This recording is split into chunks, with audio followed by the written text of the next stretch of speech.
here's my guide for grinding resources and my take on the current event.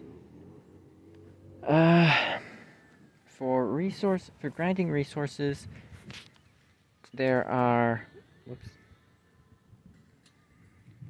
the way I tend to do it is there are the PvE tasks, which will give you copper. So what I'll do is I'll multitask. I will go farm plastic, and usually with a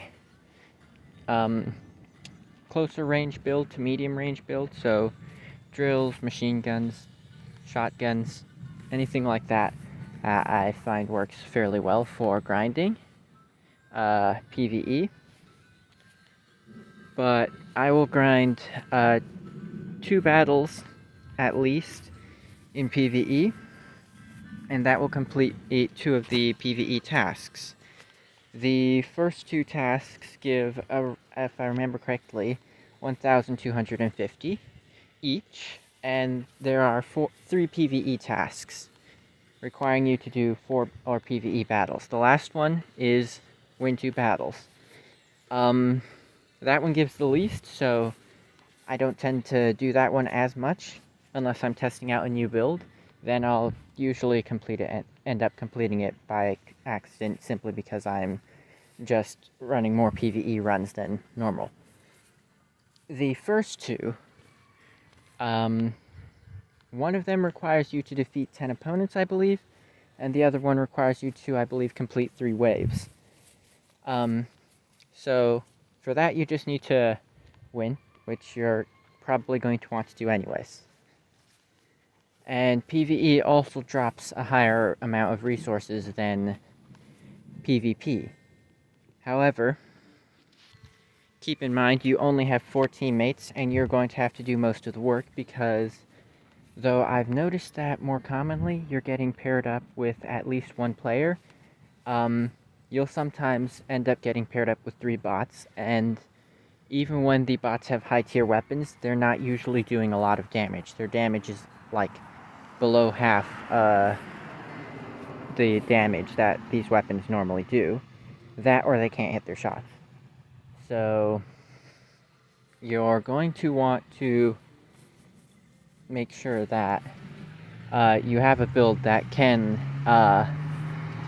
pretty much solo the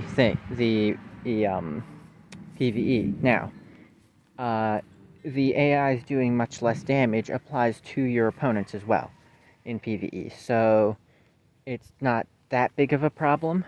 The biggest problem you may run into are the bosses and the mini-bosses. A good counter to that is drills. If you run a couple drills, and maybe a couple machine guns or shotguns, or if you run something like dual whirlwinds or dual cannons, depending on what kind of cannon. The cannons with longer reloads I would not suggest, but ones that have shorter reloads, like the Fat Man, the Elephant, the Hulk, those can work. And autocannons like the Whirl and the Whirlwind can also work quite well. I don't suggest grenade launchers because they're a bit harder to aim. The nail guns are a really good option if you have their blueprint unlocked and can craft them.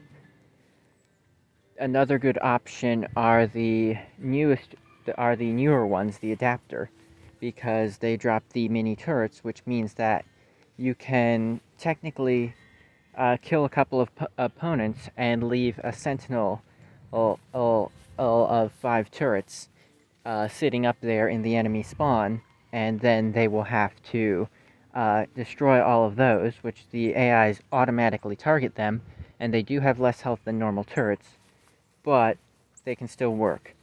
Speaking of turrets, you can use just turrets. The machine gun turrets probably work the best. The rocket turrets have a long reload, and the flamethrowers have a short range. The machine gun turrets are probably the best option. if you want to run turrets in PvE, and they can work quite well.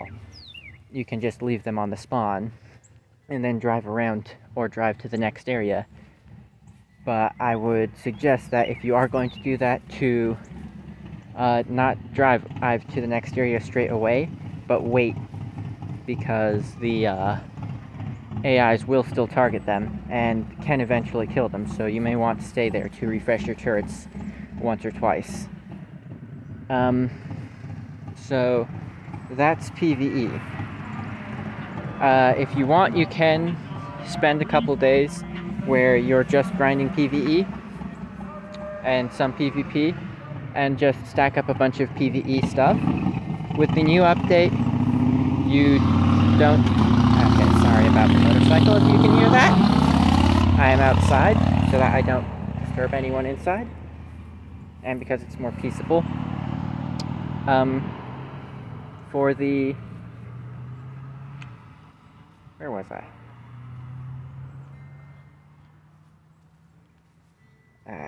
I forgot where I was. Alright. Anyways. So, that's what I remember of PvE, and I will finish what I was describing there in the description if I remember, or finish it later on in the video if I remember. I'm not going to edit this because the main reason I didn't the main reason I'm uploading this with a voiceover is because, well, I don't exactly want to have to edit in a ton of text. So, the next thing I would suggest is for grinding... Oh, right. If you're going to grind and PvE for a few days, you can spend a couple days where the main thing you're grinding is PvE, and that way you can stock up on those resources. And then you can spend the rest of the time grinding PvP. A good idea for a good thing with this new update is that the all of the tasks drop scrap metal, meaning that you have to grind scrap metal a lot less. I've never actually had this much scrap metal since I started playing, and that's mainly because I haven't needed it for much at this point, because at this point I am just saving up resources so that I will at least have some resources the next time an event like this comes up. I was not prepared for this event, and I don't think a good deal of players were. Not to mention, well, I'll get to the event later. The PvP. Oops. There are usually 2 tasks that you can complete, or there's one task that can go for both PvP or PvE, and that one comes around every, I don't know, 2 to 4 hours. I don't know the exact time, but it may even be every hour that task refreshes. And then there are the PvP, or the PvE tasks, or no, PvP tasks. The ones that you do in these game modes. These also apply, though sometimes the special event won't always count towards PvP tasks or PvE tasks. Sometimes it just won't count at all. Especially with free-for-all events, I've noticed sometimes they don't count for PvP tasks. But I haven't played in any of these events much recently, so that may have changed. As far as I know, the update changed up the drops for the events, so sometimes the events will drop better loot than they did before. Instead of getting a huge stack of shells, because all the events and Leviathan mode only drop shells because your vehicle is high enough level to farm silver maybe, but the silver doesn't count as a resource. Now the Leviathan mode drops silver, and the events apparently have specific items that they drop. Like, I believe the previous event before Insanity went live. I believe that one was dropping shells, but I could be misremembering as I never played it. Anyways, so for PvP, you're going to want some of the same builds that work in PvE will work in PvP, but you're going to definitely want a different strategy. You don't want to just run in and run into the enemy base and grind them, because they're going to be able to do similar amounts of damage to you. And if there's more of them and just one of you, well, you have to be extremely skilled or extremely lucky in order to be able to pull that off. Or have extremely high level cabin and weapons. But a good PvP builds depend on your playstyle. Like, I know some players, I've ran into some players in PvP who just wreck an entire server with 3 hammerfalls, L's. Now, usually they're like the hammerfalls are like level 33 or something, so that's not too big of a surprise, but shotguns are not my playstyle. I don't do very well with them in PvP. In PvE, I can do pretty decent, but I'm not so good at piloting a high-speed vehicle at close range, which is why I can do drills okay, but I'm also not as good with drills. So making it the video where I had those 2 drill builds was a bit out of my norm, because I'm not normally running drills or machine guns. Now, it is a lot easier with 2 drills to run a drill build.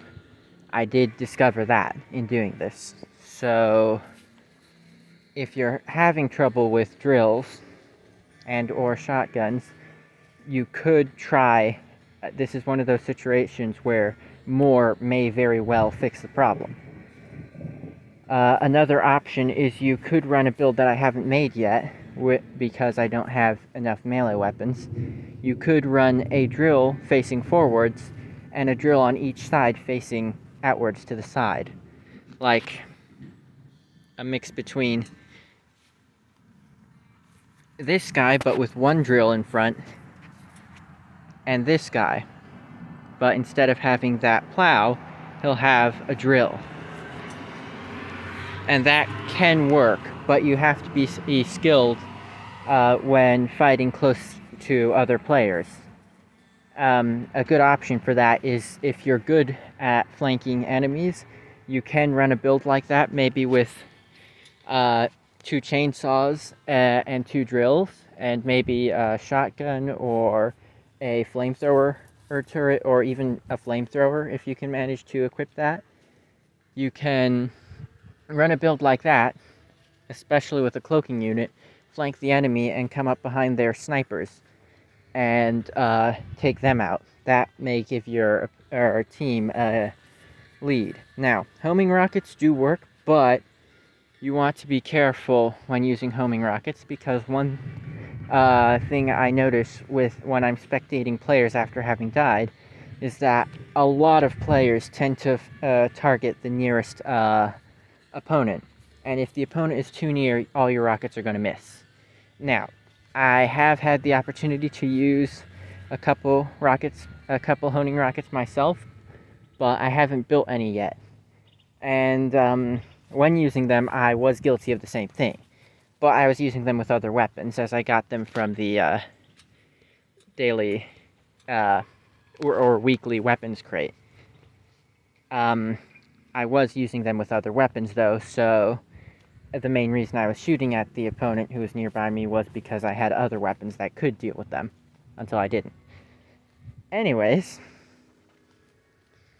so yeah, it can be hit or miss with honing rockets, because you do have to rely on your team. You also want a rather mobile build so that you can move around a lot, especially a fast build, because you want to be able to get away from opponents with drills and shotguns. and preferably, I've noticed a lot of people tend to run it with cloaking unit or reload module. I probably would run it with cloaking unit over reload module, but yeah. Now, what I tend to prefer is mid to long range, so machine guns work pretty well, especially the Spectre 2s. Hold on. So, the Spectres I find work pretty well, especially with the extra ammo crate, which I crafted quite recently. But this thing actually makes the Spectres really good. I only have 2 of them, so I tend to run that build I showed earlier that has this one with 2 Spectres and 2 drills if I'm going to run a machine gun build, or I run this one. But again, nail guns can work well here because they give you both the option of autocannon and shotgun. They can switch between modes. However, you want to keep in mind that this isn't as efficient because you won't be able to complete tasks that require you to deal damage with shotguns, like this one, or tasks that require you to use cannons or autocannons, because the nail guns don't count as either cannons or shotguns. Same applies to things like crossbows, though crossbows can be very good in PvP and PvE. And especially paired with a cabin like the Demon or the Omnibox.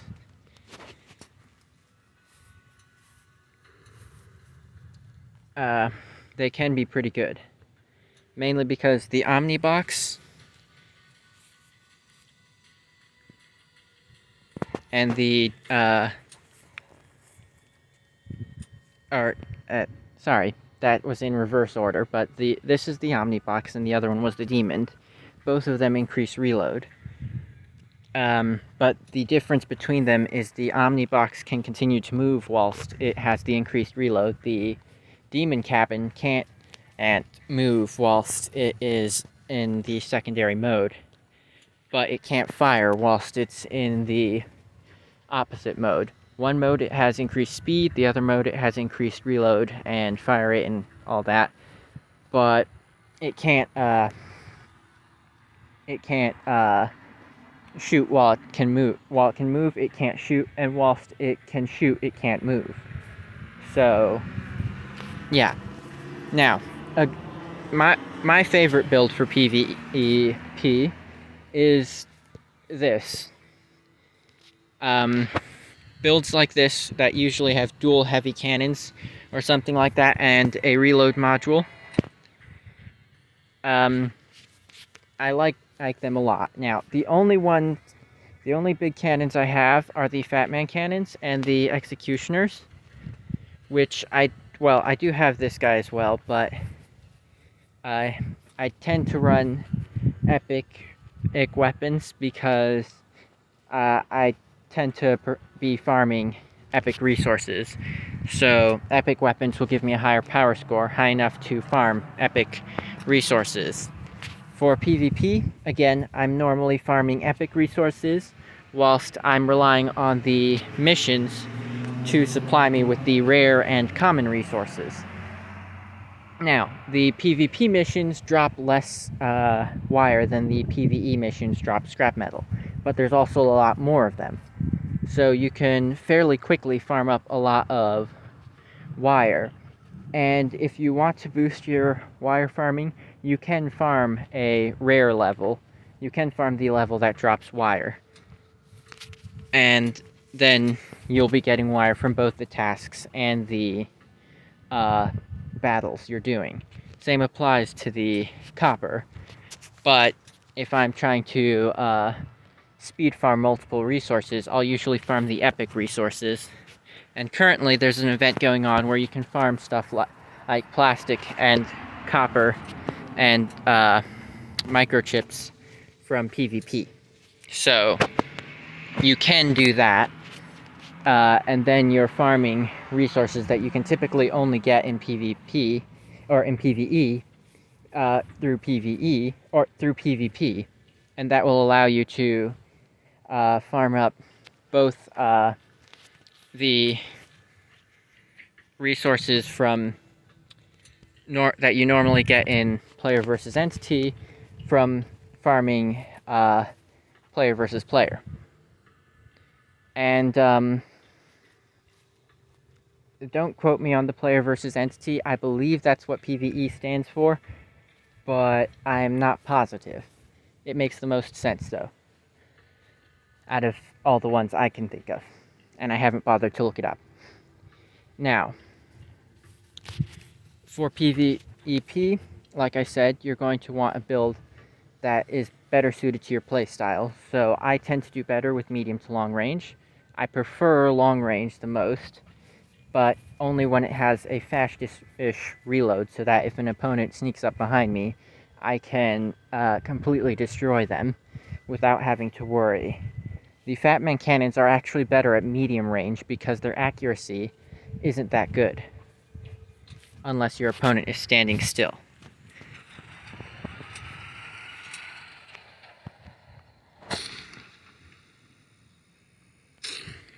So if that guy was moving, there's a good chance that some of those would miss, even with the auto lock-on.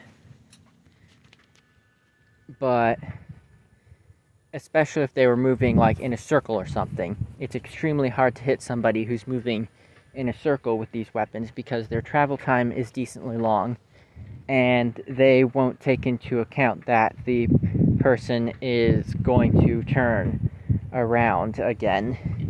So you have to shoot at them pretty much the second they turn, and you have to be near enough that the weapons won't aim too far out of the circle. So if someone's capturing the center beacon, it can be a bit annoying because you have to be close enough that the weapons won't aim too far to the side. So yeah. Same applies to other cannons, but most other cannons have higher accuracy. The elephants have higher accuracy. I believe the Hulks have similar accuracy to the Fat Mans.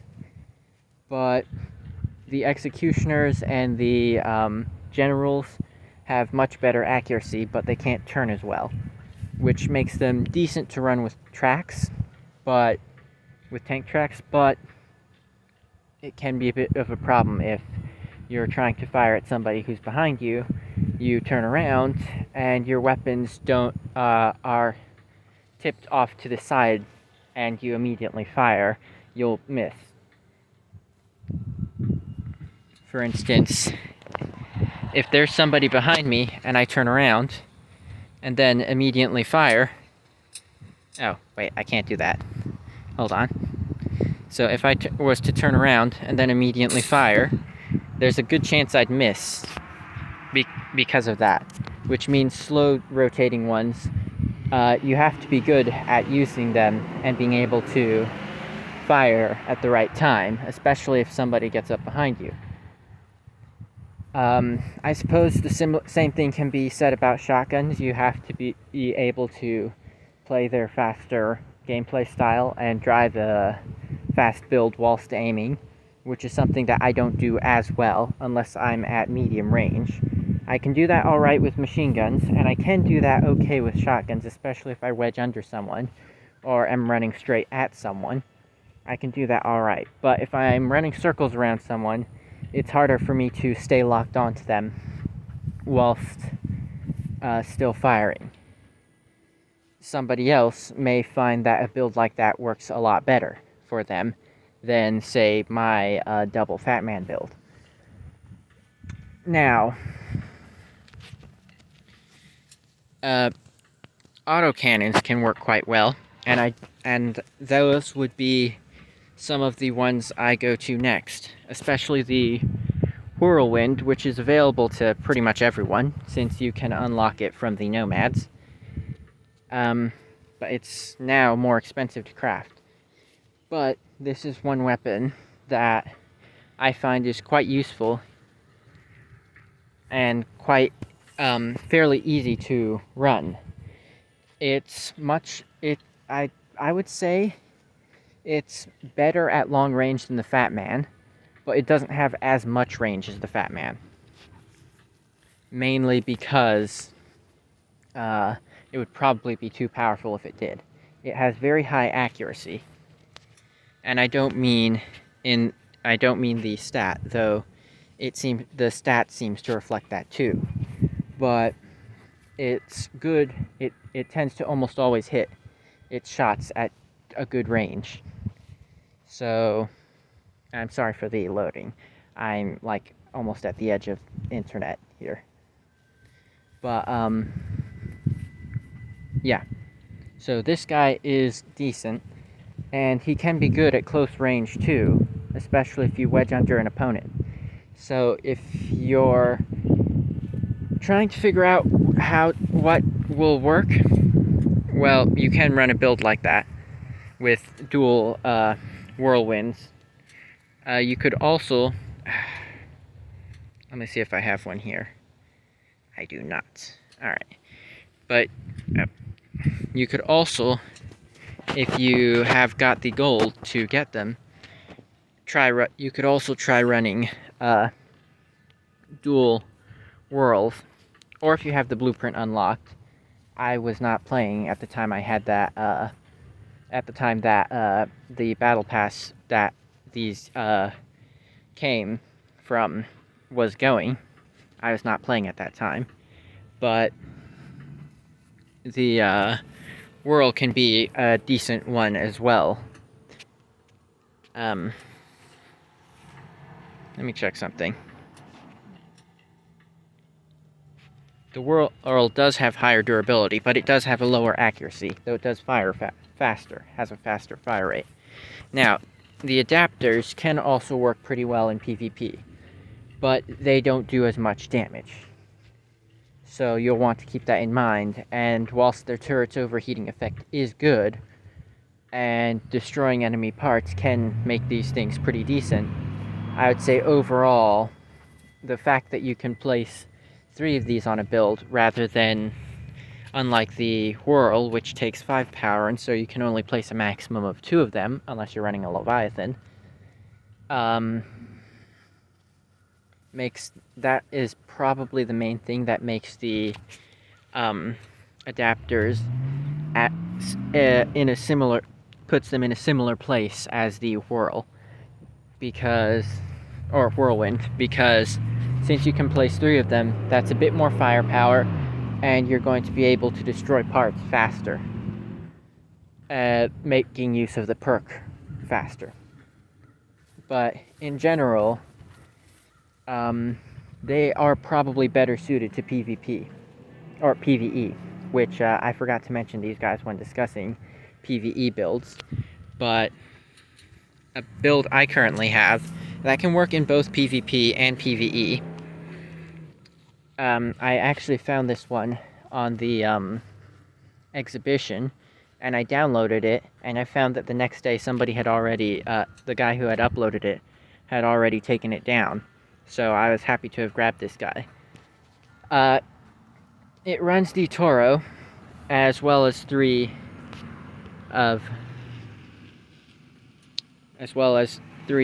adapters. It also runs these wheels, but if you wanted, you could run these instead to increase the cabin's health, or you could run shivs I don't know if the shivs have enough power score to be able, or I don't know if they can withstand enough mass to be able to work, but you could run the shivs. Another option for PvP is oh wait, I think I already mentioned a grinder build. It can work, and can work pretty decently, but again, like the shotguns, you have to be good at it. And let me just make sure I didn't miss anything here. Yeah. So yeah, Machine guns overall are good in both places, I would say. So they're fairly easy to use and fairly straightforward. You just aim and they will start shooting. Autocannons are in the similar boat. They're fairly easy to use in both places. Rocket launchers, which I forgot to mention, are harder. So farming resources really is about how fast you can complete the run. And in PvP, that's a bit more difficult to gauge because it really depends on how strong your opponents are and how skilled you are in defeating them. In PvE, that's a bit more easy as long as you can take the opponents down fast. So you want a weapon that deals a good amount of damage and has a pretty fast reload. So ideal weapons would probably be hammerfalls. This one could actually be pretty good. The median could actually be pretty good, but I don't have that one. Otherwise, you're going to want, if you don't have high damage weapons like the Cyclone or I don't know, some of the energy weapons would be really good, especially the new Theseus could be really good, especially in higher levels of PvE, where your opponents have a bit more health. This guy could actually be really good there because of his lightning ability. However, if you don't have that, then the best option you have is whatever weapon you can deal damage with the fastest. So a good option is a good suggestion, I would say, for everyone to speed up their PvE runs is to craft drills or chainsaws. Either one of those will probably help you farm PvE faster, because both of those will allow you to drill opponents. Another option is shotguns, because those will also allow you to take down opponents fast. The cannons can be okay, but they need to have a really fast reload, which is why about the only cannon I would use in PvE is the Fat Man and maybe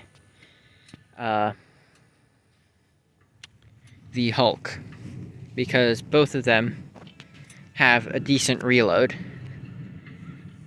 The Elephant Cannon can work, but its reload is not as fast. I quite frankly would rather use Whirlwinds in PvE, because I can like 4-shot someone.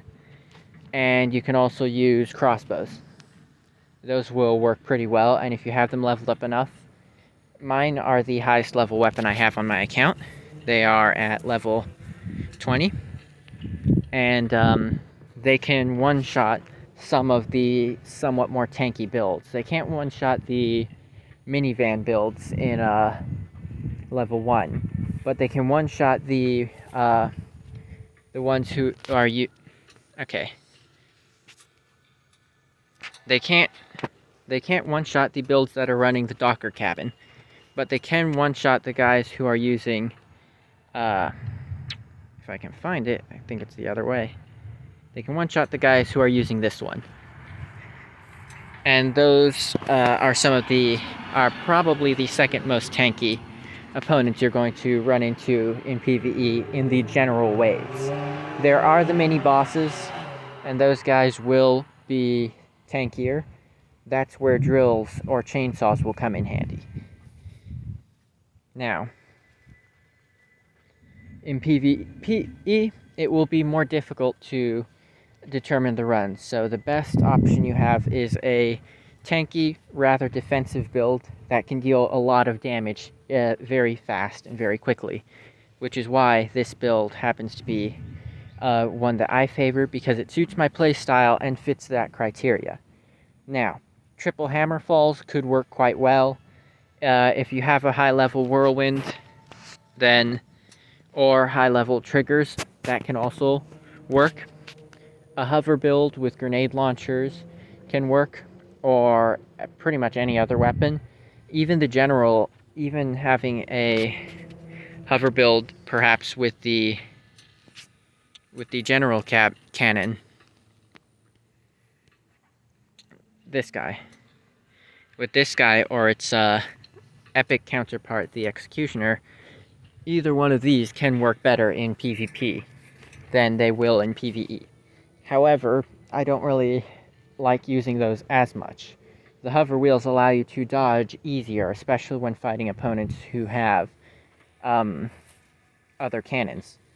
It'll be harder for you to counter someone with shotguns with a build like that, however. Though you can counter drill builds fairly well, unless they have the drills facing upwards, which is a build I'm considering showcasing, but I actually want to do that with the chainsaws, and that's actually a pretty decent counter to hover builds, because if you have a weapon facing upwards, you'll be drilling their wheels and their undercarriage and everything. However, you will probably want a wedge as well, so that you can get underneath opponents who don't have hover wheels. Or you'll want weapons that can deal good damage to opponents who don't have hover wheels. So that can work too. Now, as far as the event goes, let me wait till I get back online. I was at first excited about this event when it came live. I was like, oh cool, they brought the Reapers in, because these weapons are in the PC version of Crossout Mobile, so are the Porcupines, but not the mobile version, along with a whole bunch of other weapons, wheels, and modules.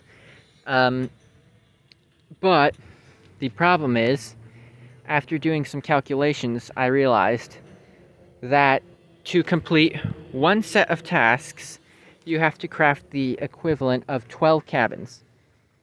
12 cabins would be the most efficient way to do this, to do one set of these events. But that takes a whopping 2 days, 48 hours, to do that. And that's only taking into account the fact that cabins, or any epic item, takes 4 hours to craft if you have premium. It would be double that if you don't. So if you're free to play, this event is even harder, because crafting stuff takes 4 times as long. Or, no, double as long. Sorry. So that means that you're not going to be able to complete these events more than once, probably, if you're free to play. If you are a light spender, and you mayhaps only go for the battle passes and the premium,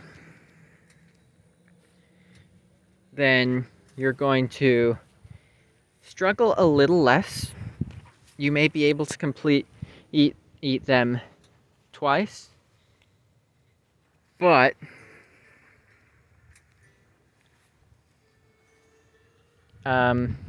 if you're able to complete them twice, great.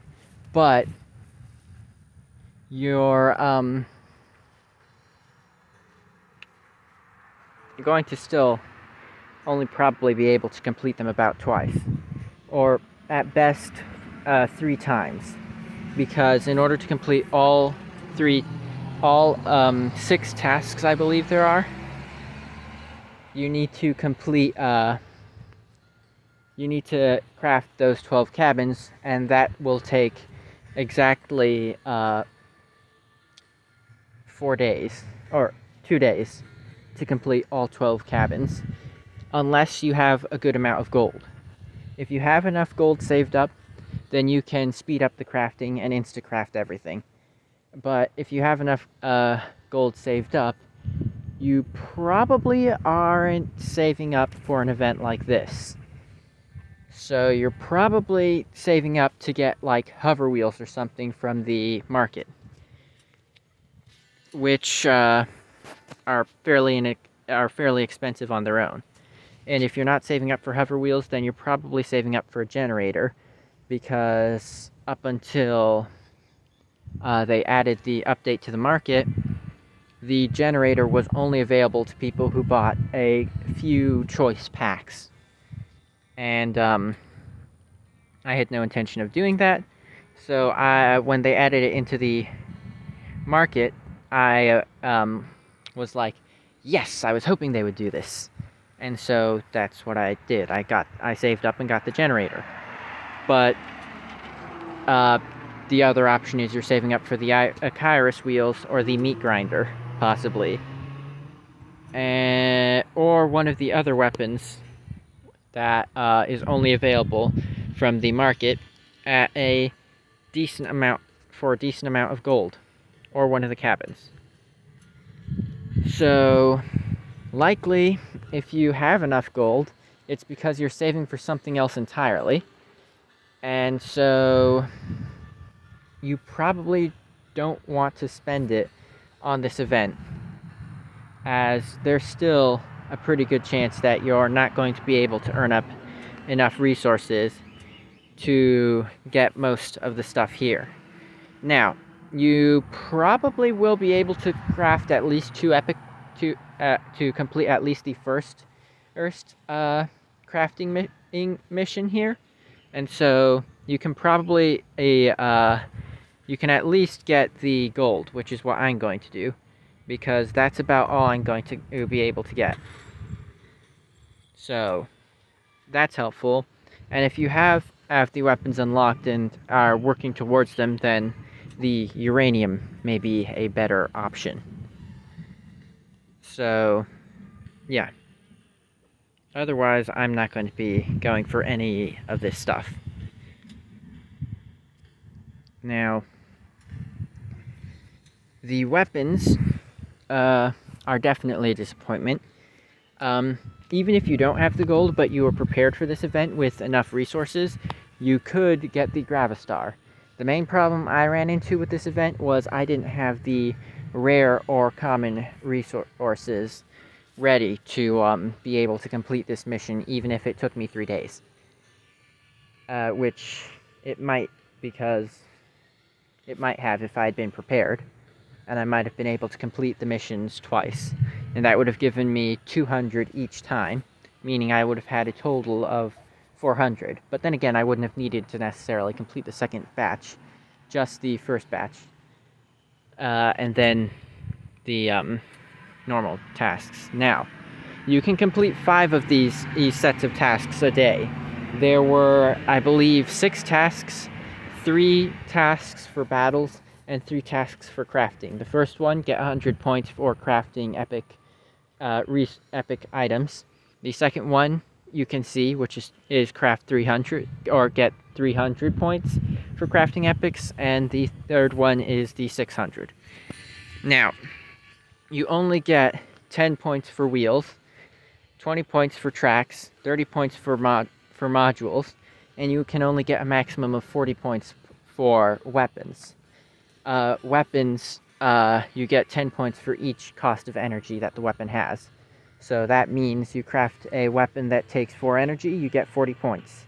You craft a weapon that costs 5 energy, you still get 40 points because you can't go over 40.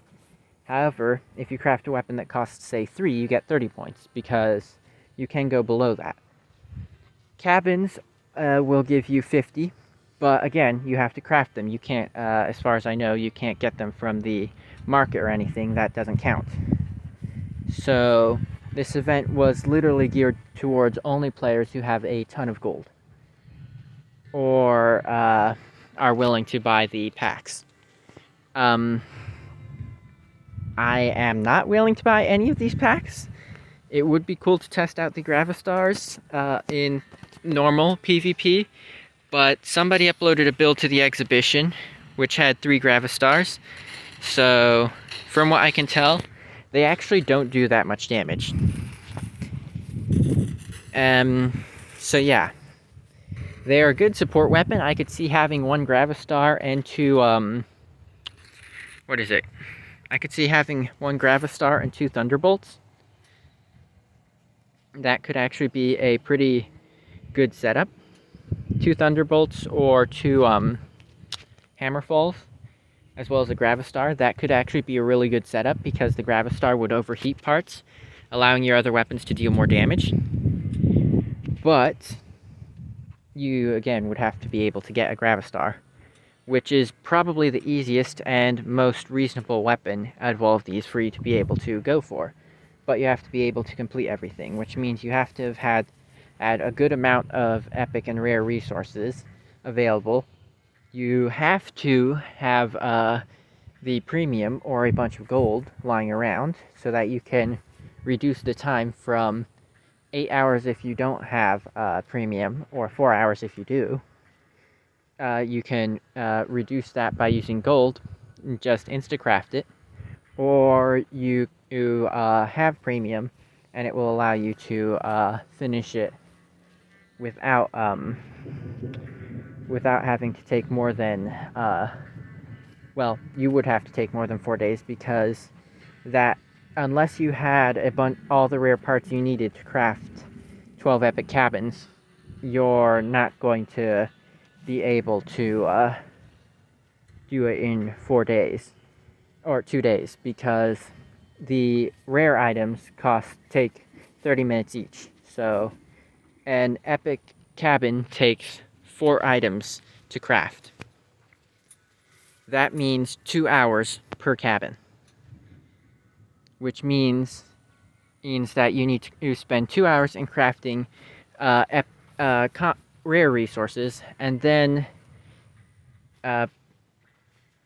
however long, a few seconds to craft the common resources, to craft the rare resources, to then craft the epic resources. So 2 hours in crafting epic resources, or in crafting rare resources per cabin, and 12 cabins that you need to craft that also take an additional 48 hours to craft all 12 of them. So yeah, it'll probably take close to 3 days to complete one set of these tasks, and once you've completed one set, you can then just each of the battle tasks give 15 of these points. However, you only need 220. If you complete all of the tasks, you get 200 points. So you only need to complete you only need to complete a couple of the battle tasks from the next batch of missions if you manage to complete one set of tasks. And then if you are able to do that, you can go for a Gravistar. Otherwise, your best option is to go for the gold, the uranium, or if it really means something to you, you could go for some of the titles. There's only 2 titles you can go for. But yeah. Now, as I mentioned before, as I mentioned in one of my responses to a comment, I am somewhat frustrated with this event. Mainly because, as I'm trying to do content for this game, I can't actually do much of anything with overviewing the Reaper, and especially the Porcupine. The Porcupine, I was not going for, but initially when this event started, I was like, ooh, they added the Reaper. Okay, I'm definitely going for that. And then, on the last 2 days, I'm realizing, yeah, this event is pretty much impossible. Wait, hold on. Is it even possible to... I need 12 cabins. Is that even possible? How long do they take? Let me calculate. And that's when I came to the realization that, oh, no. If you're only crafting the epic cabins, it'll take you still 2 days to finish crafting all of them to complete one set of tasks. So you can technically complete 3 sets of tasks if you had all the resources available, or enough gold to buy all the resources, but it would still take you all 6 days. The event was only alive for 6 to 7 days. I think it was 6 days. So, yeah. If you have the gold, then you can probably complete all 5 tasks every day. But most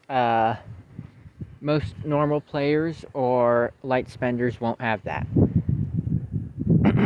And free-to-plays definitely won't have that. So, yeah. for all the free-to-plays out there, your best option is to go for the gold, as it's even more difficult for you free-to-plays to even obtain gold than it is for someone like me who has the premium or buys the battle pass. So yeah.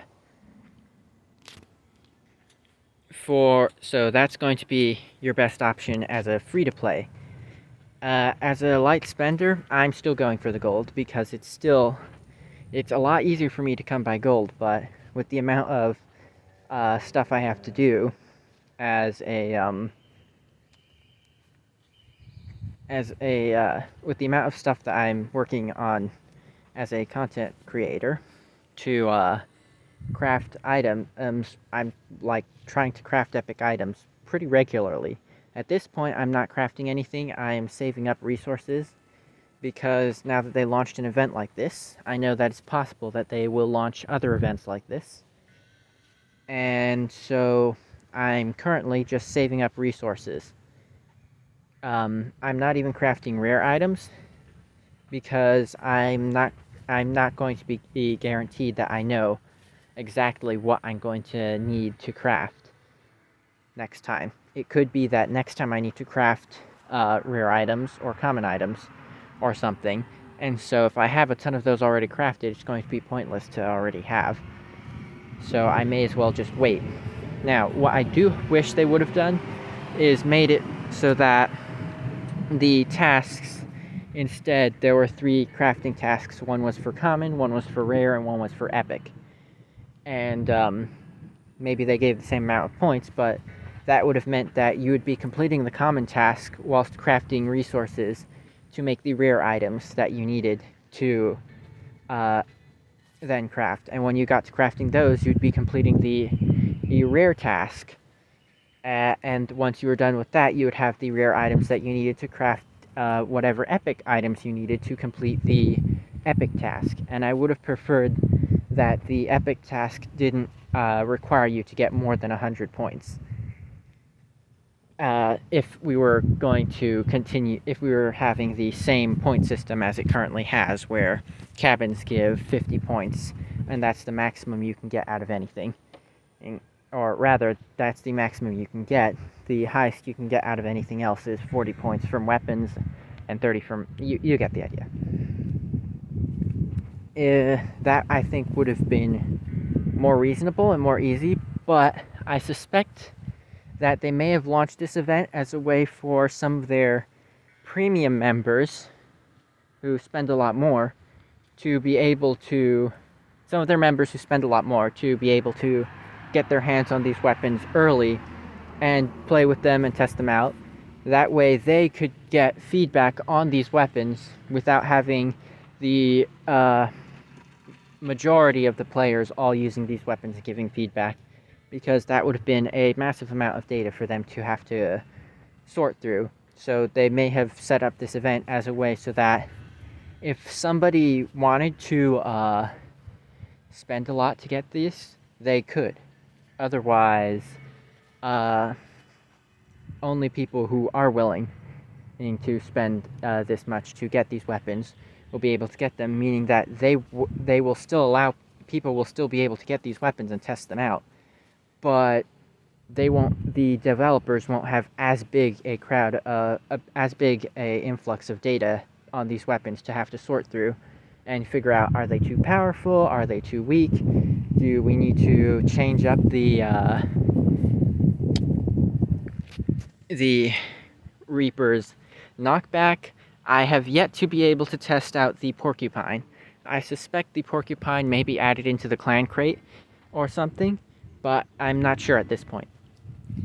I suspect other ways to get these weapons will be added in later on, but for now, you're not going to be able to get your hands on these unless you're willing to spend the money. However, I can show you some testing of the Reaper, as there are several builds. Hold on. There are several builds currently available who are running the Reaper. Hold on. Okay. Well, that just happened. My game has apparently crashed. Let me fix that. So there are a couple builds that are currently in the exhibition that have dual Reapers. From what I can tell, the dual Reapers have some pretty insane knockback, like in normal crossout in the PC version. Only difference is the knockback is not on your vehicle, it's on the opponent.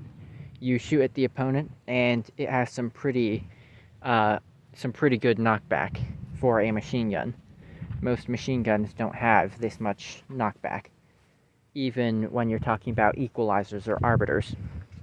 However, hold on.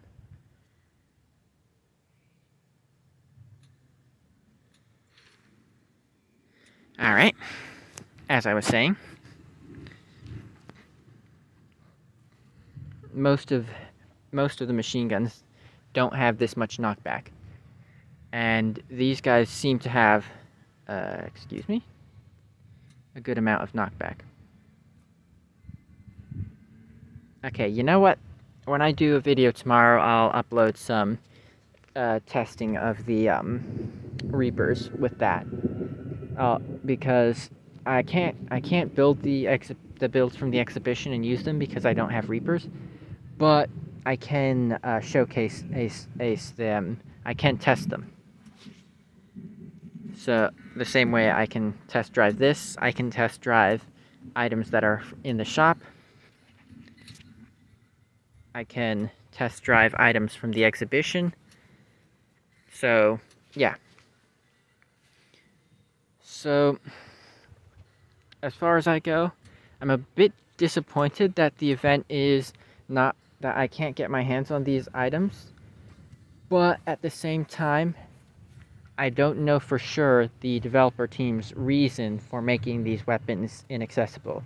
It could very well have just been a major oversight on their part, where they completely forgot to take into account the fact that it takes so long to craft epic weapons, or at least craft that many epic weapons, or epic items. And they may have completely overlooked that and forgotten about that. And on top of that, it may have also been a way for them to test out the new update and see how people were reacting to and how the data was going with the new update, where what they did was they changed the amount of resources required to craft something.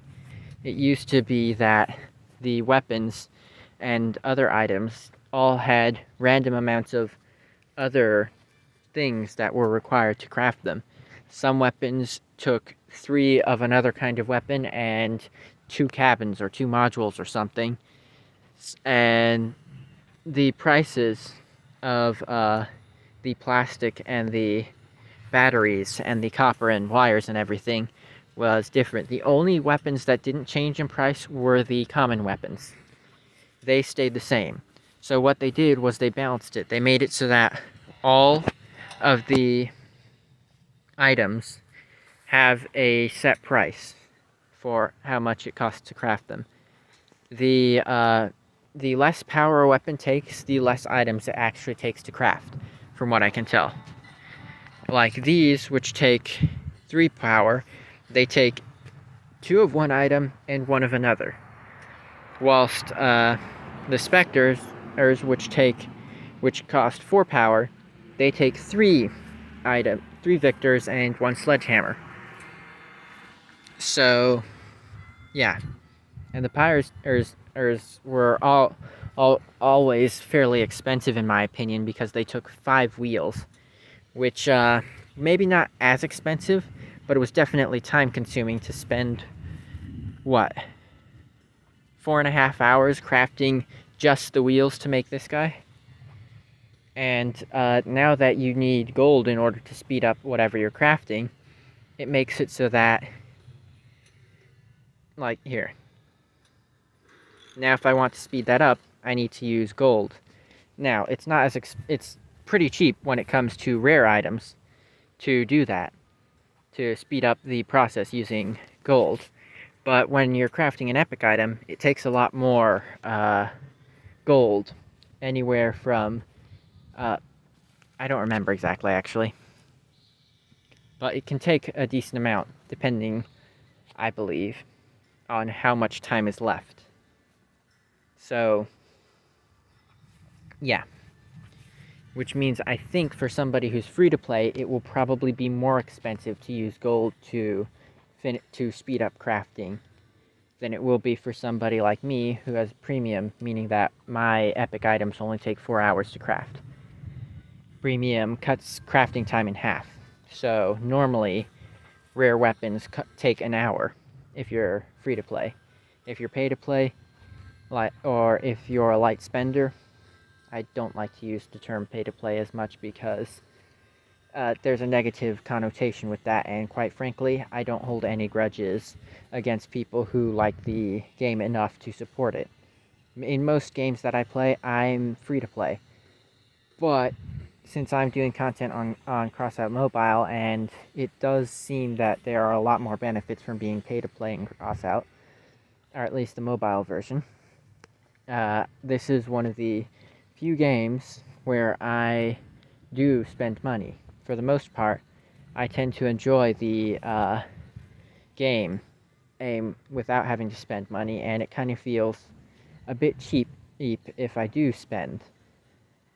Or just completely useless because some games are insanely expensive for just for a minimal amount of resource. So you might spend $100 to get enough resource to get a amount of resources that won't quite fill what you need.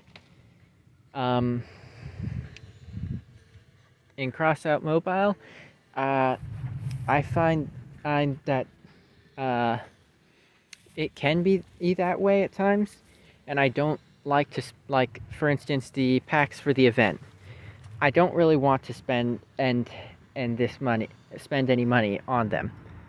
It just doesn't seem necessary to me, and they are more expensive, which, considering this is an event to get some particularly new and pretty powerful weapons, with the exception of the Gravistar maybe, I'm not surprised that it's more expensive. But again, it does kind of feel cheap to me for me personally, to spend some money to get the Reapers just to do a video on a legendary weapon that I don't even really have the resources to upgrade or necessarily the need to use at this point. Because quite literally all I'd be doing is a video on it. I wouldn't really I might use it after that in some areas, but quite frankly, I don't actually have a lot of legendary weapons, mainly because I'm not there yet. At this point, I'm building up my epic roster. I want to get most, if not all, of the epic weapons that are craftable. I want to get enough of each of them to be able to run a full set on any vehicle, aside from maybe borers and chainsaws. But for the most part with the others, I want to get a full set. So at this point, I'm working on doing that, and then after I do that, I want to craft enough of them to be able to not have to concern about losing any if I decide to craft a legendary item, like say I decide to go craft a bat.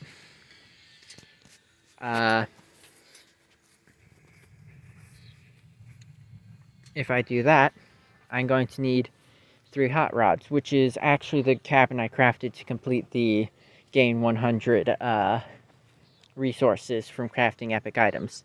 I crafted 2 hot rod cabins, then I crafted my borer and the machine gun ammo crate, and that's how I got 150 points. But I haven't bothered crafting anything else. I will craft the hot rod. But, yeah. Or I will craft the bat eventually. But for now, I'm not going to do that. So, yeah. That is my take on the event, and kind of a summary, I guess, for grinding. You want a build that can do, for grinding PvE, you want a build that can be fast and that can fast and reliably clear all the waves in PvE. For PvP, you want a well-rounded build that is armored up enough to be able to withstand a onslaught of someone who has drills or shotguns, and can dish out a good amount of damage both at range, at long range, and at close range.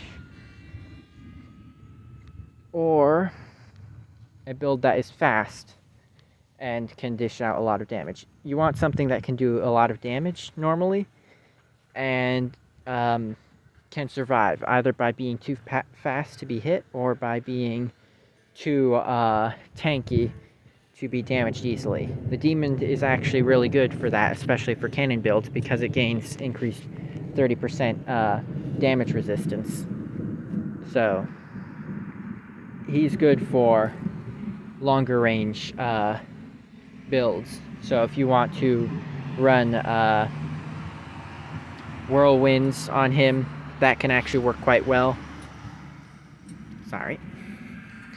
If you want to run Joel's, whirlwinds, whirls, cyclones, weapons that don't have a reload but do have a fire rate, it can benefit it very well on him, and weapons that have a reload can do as well.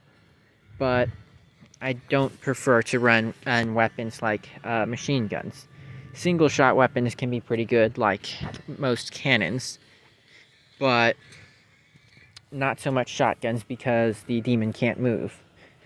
So you'd want to be running something like a Omnibox if you're going to run shotguns with an increased reload cabin. So yeah, for PvP, you want something that can deal good damage and has decent survivability or high speed. Something that can quickly go in and out. Preferably something like a good idea is hit and run tactics if you're going to run something that's fast. Somebody I ran into who was on my team in one of my matches today was running dual crickets and with a borer, and they had a wedge build with cloaking unit, and I spectated them for a bit, and we won mainly because of them. Their crickets were level 33 or something, so yeah, that did help. But they were running around, going into stealth, and running up at somebody, then activating their weapons when they were nearby them. The activation of the weapons would pop them out of stealth. They would blast the opponent in the face with rockets, and then smack into them, knocking them into the air a bit, and then they would run away. I think they were running, I think they may have been running, I don't remember if it's a cabin or a pair of wheels, but I think they were running, I think it's this one? Yeah, I think they were running the Griffin in, because if I remember correctly, they fired a salvo at somebody. They went into stealth, came up, drove at somebody, fired their weapons, smacked into them, then drove off a cliff going into stealth, and then came back around to finish them off. So yeah, it could also have been that they were running the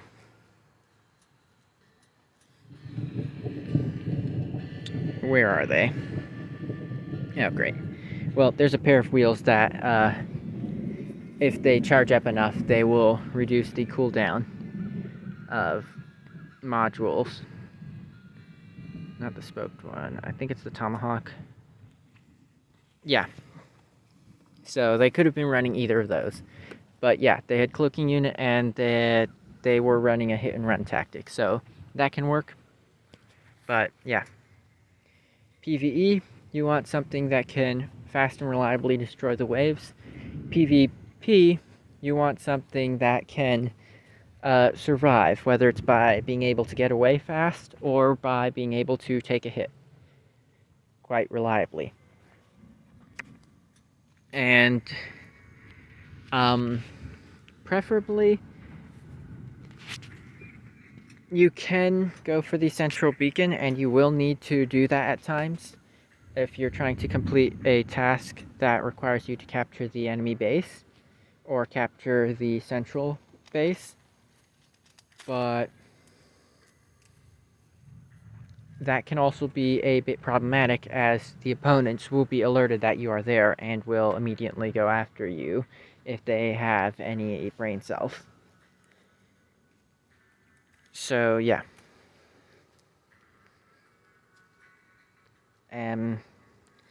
So that is my take on the event and my advice for grinding resources. Multitasking by grinding different